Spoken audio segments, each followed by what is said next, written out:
Allez, salut les logiques, on se retrouve sur un point de marché Bitcoin pour le suivi du plan. Alors, on va analyser un petit peu ce qui s'est passé hier et notamment cette grande bougie baissière, quel impact qu'elle va avoir sur le mouvement. On va essayer de comprendre pourquoi elle s'est engendrée et ce que ça a changé sur le plan. Donc, si on regarde toujours, hein, je vous rappelle, on était sur le 40 minutes, on avait ce plan qu'on suivait. Donc sur ce plan qui était ici, donc on était dans un momentum avec cette OV2 baissière. On avait le suivi de l'ASM à 21 393. Ensuite, on avait les targets S 20 993 et la Y ici qu'on devait suivre au cas où d'une accélération. Donc effectivement, il y a bien eu l'accélération et cette accélération a été due au contexte, on va dire, macroéconomique. Alors pour les logiques qui étaient sur le live de Radiologique avec Tintin, qui ont un petit peu expliqué le discours de Powell et les chiffres qui ont été annoncés un petit peu juste avant, qui étaient plutôt positifs pour le risk-on. On a eu cette mèche et on a expliqué un petit peu plus en détail. Donc cette mèche qui est revenue remonter, chercher les liquidités hautes, et le discours de Powell qui était plutôt au quiche, alors qu'on attendait un discours un tout petit peu plus dovish que ça, et donc du coup, en tout cas le discours a un petit peu, pas déçu le marché, mais en tout cas a fait que le risk-off, les valeurs en risk-off sont mis à chuter, et le Bitcoin faisant partie, eh bien vous avez cette chute. Donc, maintenant qu'on a ce plan, donc on le savait, hein, tant qu'on ne cassait pas cette zone, et notamment ce prix ici autour des 21 890, eh bien il n'y aurait pas eu de confirmation de distribution haussière. Malheureusement, ça n'a pas été le cas. Par contre, on a confirmé une reprise baissière. Alors maintenant, quel est l'impact de cette reprise baissière? La date à suivre, vraiment importante, le 28 août 13h20. Pourquoi? Si on ne fait pas de plus bas après, c'est-à-dire après le 28 août 13h20, il ne faudrait plus faire de plus bas. Donc avant, vous pouvez continuer à baisser, c'est-à-dire ça, c'est pas trop gênant.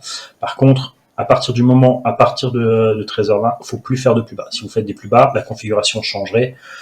Tant qu'on fait des bas avant 13h20, le 28 août, eh bien, on resterait encore dans cette possibilité d'OV2 baissière, d'OV2, pardon, pas baissière, mais OV2, d'accord? Ça, c'est une possibilité.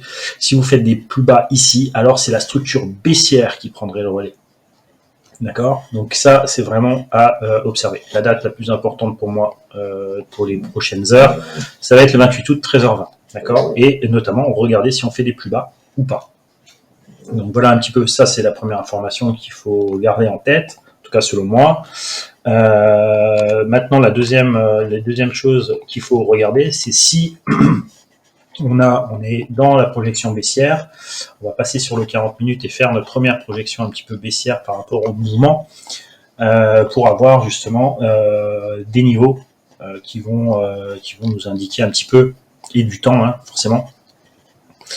Donc, ce qu'on vise maintenant, si jamais le mouvement continue, donc on savait, hein, qu'on pouvait revenir dans cette zone-là parce qu'il y avait un bloc institutionnel à rentrer, d'accord. Donc il y avait ce bloc-là, l'order block à fermer avec l'imbalance. Donc ça, maintenant, c'est quasiment fait avec la dernière mèche baissière qui a été faite ici. Donc on a fermé le bloc, l'imbalance. Donc on est venu mitiguer de la zone.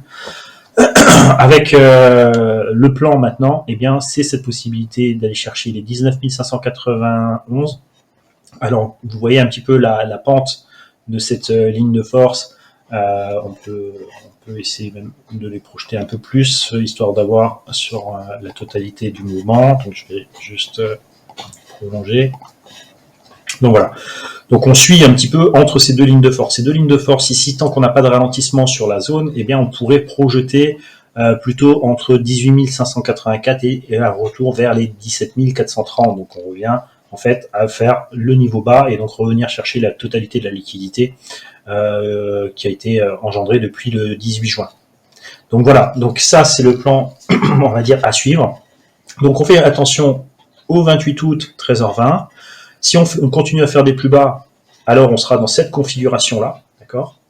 Si on fait plus de plus bas et qu'on s'écarte de ces lignes de force, alors on pourra espérer une OV2 pour rentrer dans un range ici, avec une possibilité de retourner vers les 22 000. D'accord? Donc à voir. Donc la date importante, 28 août, 13h20, pour savoir si on applique ce plan ou alors on remonte sur un plan plutôt avec une OV2 qui va nous permettre de revenir peut-être sur ces zones ici, 20 000. Voilà, 22 000, pardon. Voilà, je vous dis à la prochaine vidéo. Salut, salut!